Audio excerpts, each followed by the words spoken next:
साथियों, आज जब मैं आपसे बात कर रहा हूं तो मन में बार बार ये प्रश्न आ रहा है कि ठीक 1000 साल पहले ठीक इसी जगह पर जहां आप बैठे हैं क्या माहौल रहा होगा। आप जो यहां उपस्थित हैं उनके पुरखों ने, आपके पुरखों ने, हमारे पुरखों ने जान की बाजी लगा दी थी अपनी आस्था के लिए, अपने विश्वास के लिए, अपने महादेव के लिए। उन्होंने अपना सब कुछ न्योछावर कर दिया। 1000 साल पहले तब वो आतताई सोच रहे थे कि हमें जीत लिया, लेकिन आज 1000 साल बाद भी सोमनाथ महादेव के मंदिर पर फहरा रही ध्वजा पूरी सृष्टि का आह्वान कर रही है कि हिंदुस्तान की शक्ति क्या है, उसका सामर्थ्य क्या है। प्रभास पाटन तीर की इस मिट्टी का कण कण शौर्य, पराक्रम और वीरता का साक्षी है। सोमनाथ के स्वरूप के लिए कितने ही शिव भक्तों ने, संस्कृति के उपासकों ने, संस्कृति के ध्वज धारकों ने अपने प्राणों की आहुति दी है। आज सोमनाथ स्वाभिमान पर्व पर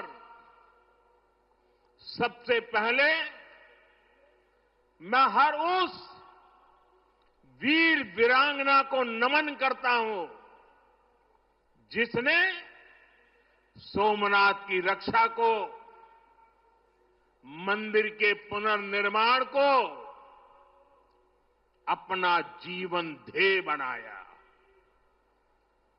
अपना सब कुछ देवाधिदेव महादेव को अर्पण कर दिया। भाइयों बहनों, प्रभास पाटन का एक क्षेत्र भगवान शिव का अपना क्षेत्र तो है।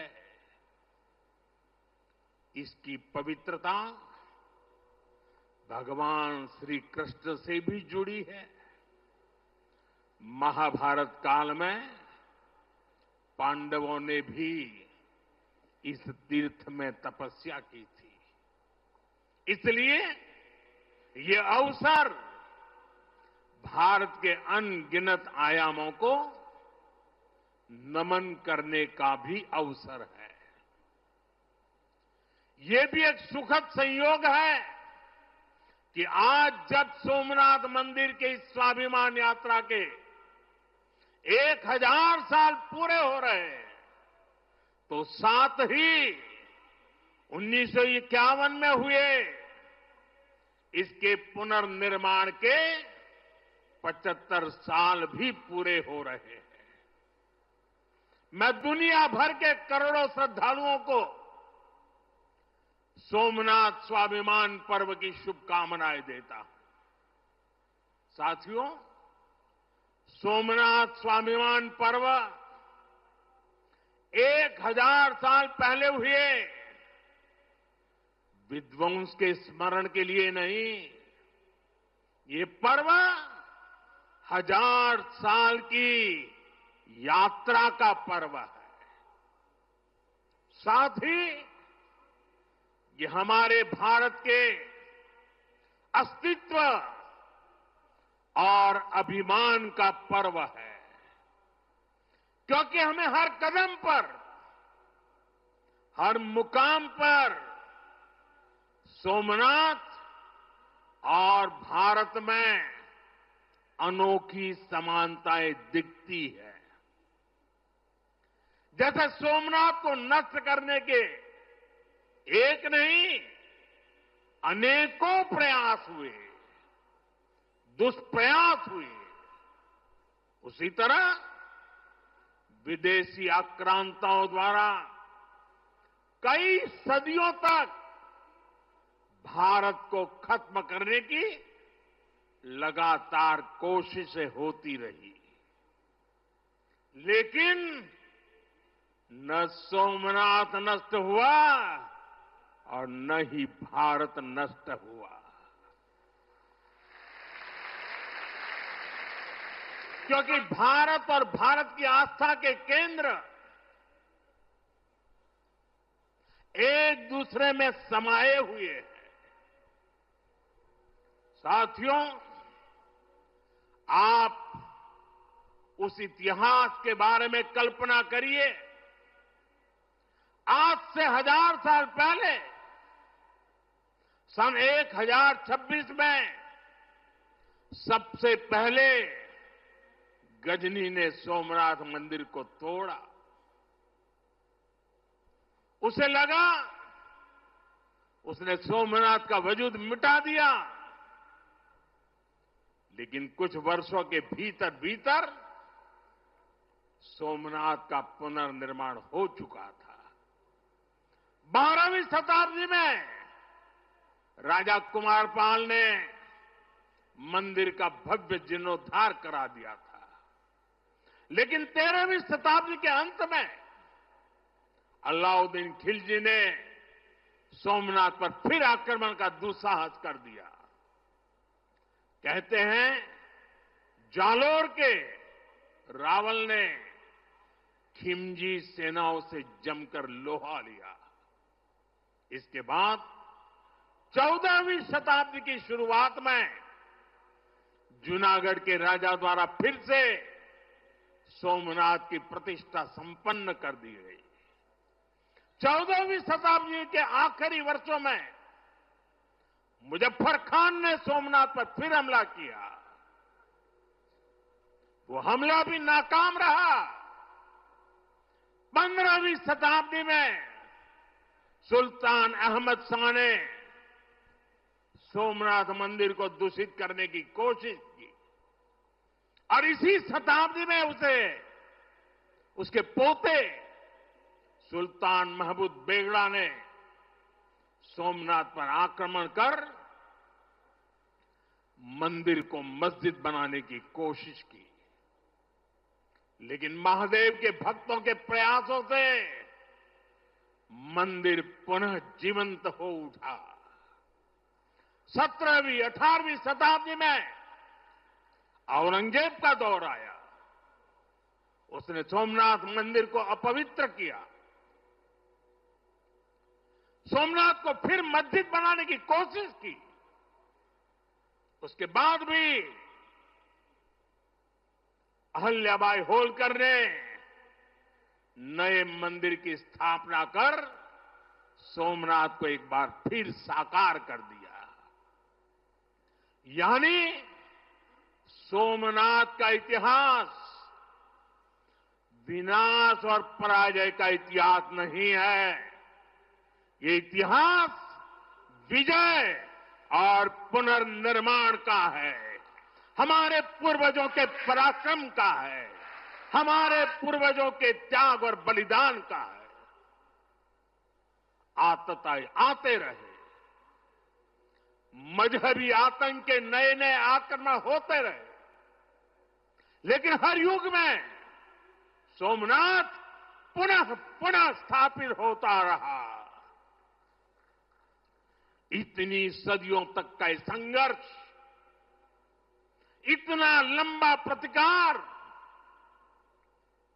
इतना महान धैर्य, सृजन और पुनर्निर्माण का ऐसा जीवन, ये सामर्थ्य अपनी संस्कृति में ऐसा विश्वास और ऐसी आस्था दुनिया के इतिहास में ऐसा उदाहरण मिलना मुश्किल है।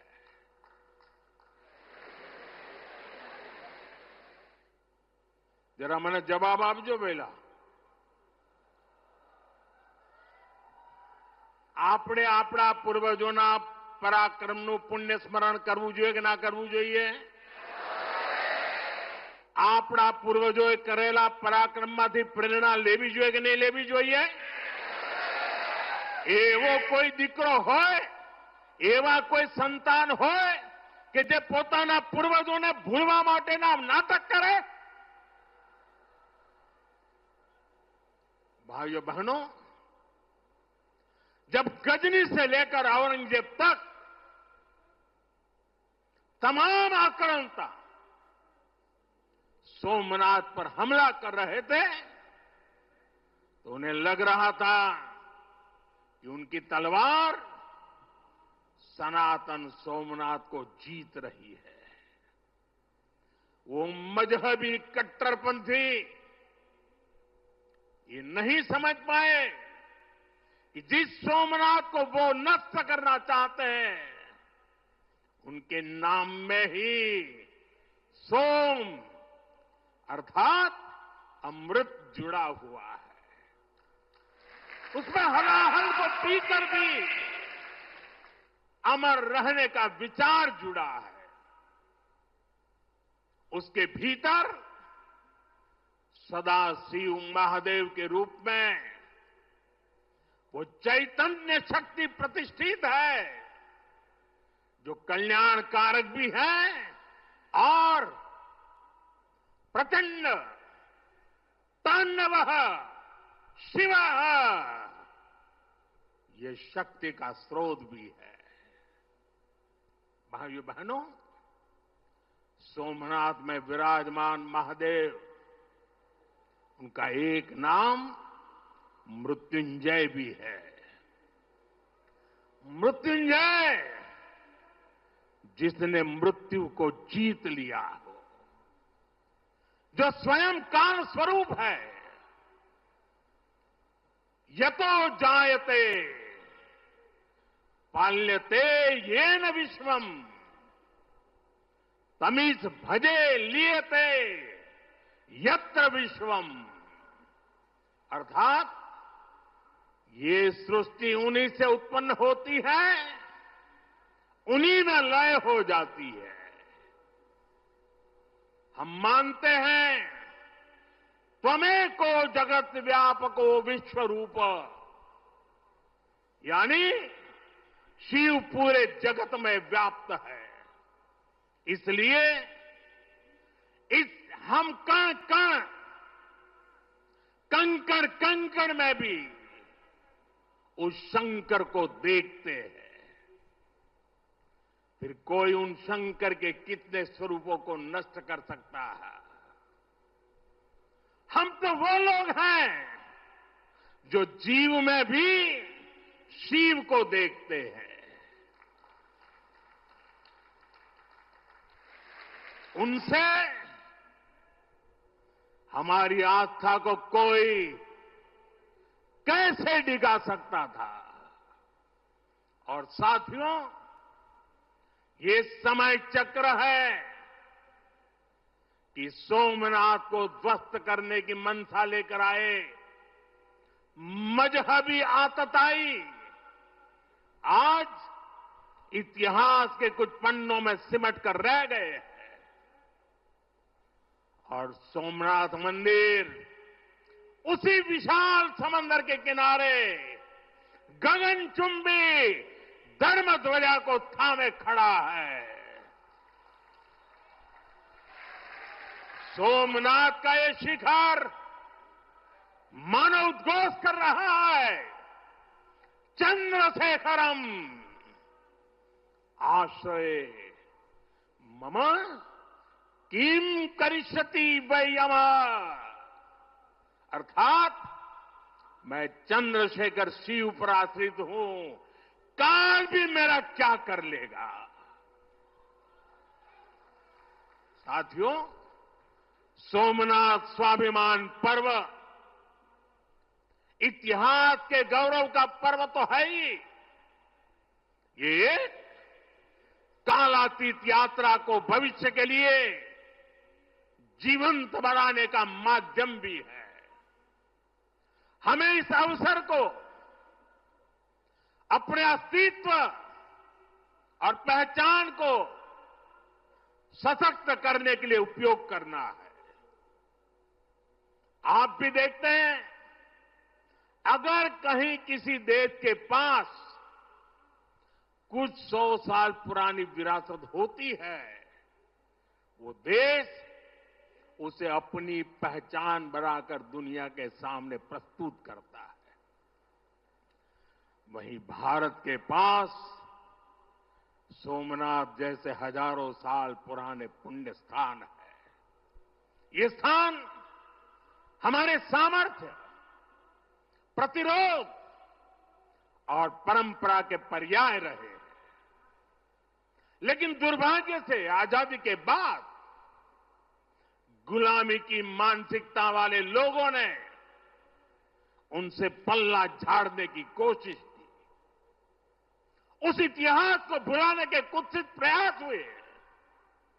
हम जानते हैं, सोमनाथ की रक्षा के लिए देश ने कैसे कैसे बलिदान दिए थे। रावल कन्नड़े जैसे शासकों के प्रयास, वीर हमीरजी गोहिल का पराक्रम, बेगड़ा भील का शौर्य, ऐसे कितने ही नायकों का इतिहास सोमनाथ मंदिर से जुड़ा है। लेकिन दुर्भाग्य से इन्हें कभी उतना महत्व नहीं दिया गया। बल्कि आक्रमण के इतिहास को भी कुछ इतिहासकारों और राजनेताओं द्वारा व्हाइट वॉश करने की कोशिश की गई। मजहबी उन्माद की मानसिकता को केवल साधारण लूट बताकर ढंकने के लिए किताबें लिखी गई।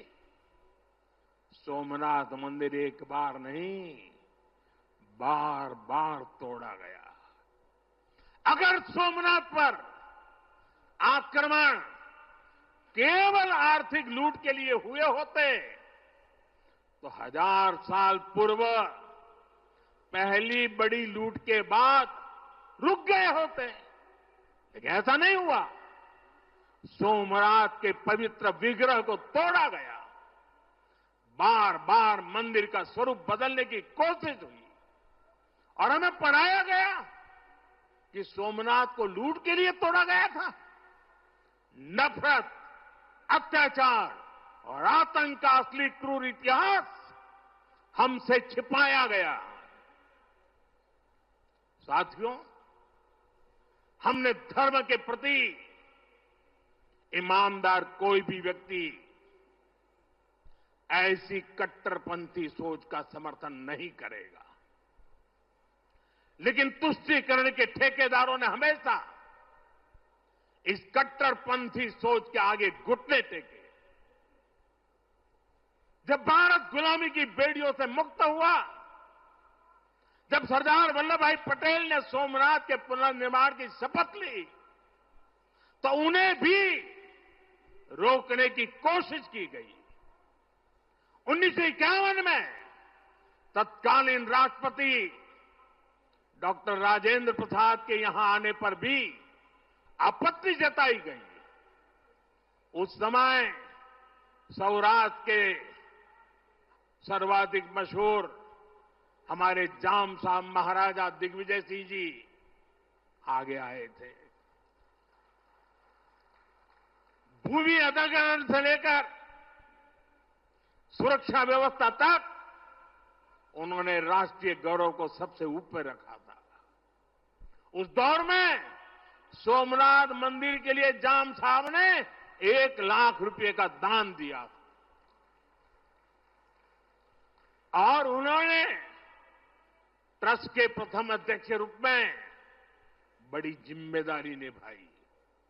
भाइयों बहनों, दुर्भाग्य से आज भी हमारे देश में वो ताकतें मौजूद है, पूरी तरह सक्रिय हैं, जिन्होंने सोमनाथ पुनर्निर्माण का विरोध किया। आज तलवारों की जगह दूसरे कुत्सित तरीकों से भारत के खिलाफ षड्यंत्र हो रहे हैं और इसलिए हमें ज्यादा सावधान रहना है। हमें खुद को शक्तिशाली बनाना है, हमें एक रहना है, एकजुट रहना है, ऐसी हर ताकत को हराना है जो हमें बांटने की साजिश से रच रही है। साथियों, जब हम अपनी आस्था से जुड़े रहते हैं, अपनी जड़ों से जुड़े रहते हैं, पूरे स्वाभिमान के साथ अपनी विरासत का संरक्षण करते हैं, अपनी विरासत के प्रति सजग रहते हैं, तो हमारी सभ्यता की जड़ें भी मजबूत होती हैं। और इसलिए पिछले 1000 वर्षों की यात्रा हमें अगले 1000 वर्षों के लिए तैयार रहने की प्रेरणा देती है। साथियों, राम मंदिर प्राण प्रतिष्ठा के ऐतिहासिक अवसर पर मैंने भारत के लिए 1000 साल का विराट स्वप्न सामने रखा था। मैंने देव से देश के विजन के साथ आगे बढ़ने की बात कही थी। आज देश का सांस्कृतिक पुनर्जागरण, करोड़ों देशवासियों में नया विश्वास बढ़ रहा है। आज हर देशवासी के मन में विकसित भारत को लेकर एक भरोसा है। आज 140 करोड़ भारतीय भविष्य के लक्ष्यों को लेकर संकल्पित है। भारत अपने गौरव को नई बुलंदी देगा। हम गरीबी के खिलाफ अपनी लड़ाई में जीतेंगे। हम विकास की नई ऊंचाइयों को छुएंगे। पहले दुनिया की तीसरी बड़ी अर्थव्यवस्था बनने का लक्ष्य, फिर उसके आगे का सफर, देश अब इसके लिए तैयार हो चुका है और सोमनाथ मंदिर की ऊर्जा हमारे इन संकल्पों को आशीर्वाद दे रही है। साथियों, आज का भारत विरासत से विकास की प्रेरणा लेकर आगे बढ़ रहा है। सोमनाथ में भी विकास भी विरासत भी, ये भावना निरंतर साकार हो रही है।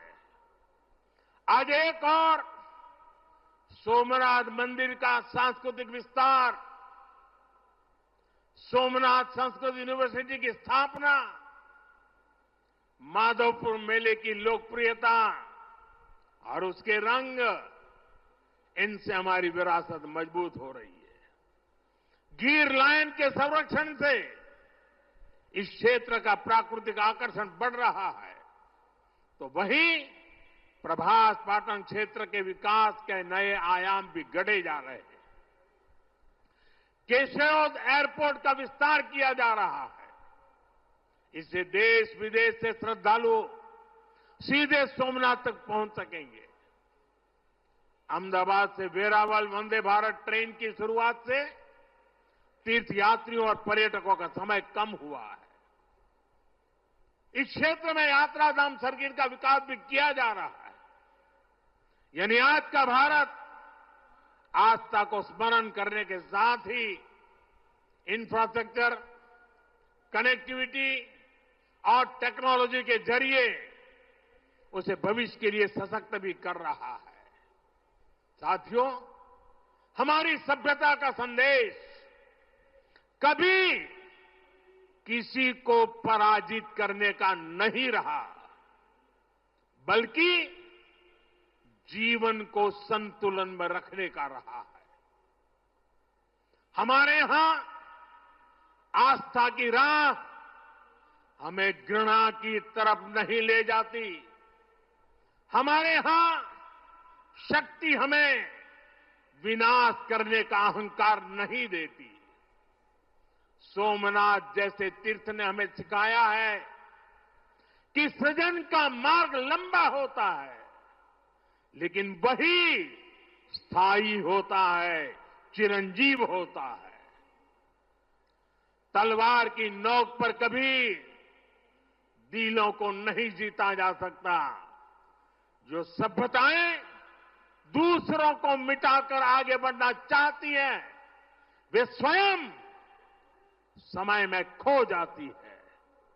इसलिए भारत ने दुनिया को ये नहीं सिखाया कि दूसरे को हराकर कैसे जीता जाए, बल्कि ये सिखाया कि कैसे दिलों को जीतकर जिया जाए।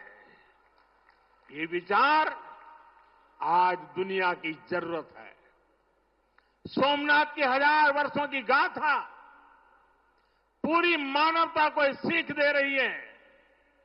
इसलिए आइए हम संकल्प करें, हम विकास की ओर आगे बढ़ें, कदम से कदम मिलाकर चले, कंधे से कंधा मिलाकर चले, मन से मन को जोड़कर चले। लक्ष्य को ओझल दिए हुए बिना हम चलते चले और साथ ही अपने अतीत और अपनी विरासत से भी जुड़े रहें। हम आधुनिकता को अपनाते हुए अपनी चेतना को संभाले रखें। आइए सोमनाथ स्वाभिमान पर्व जैसे आयोजनों से प्रेरणा लेते हुए विकसित होने के मार्ग पर तेजी से चले।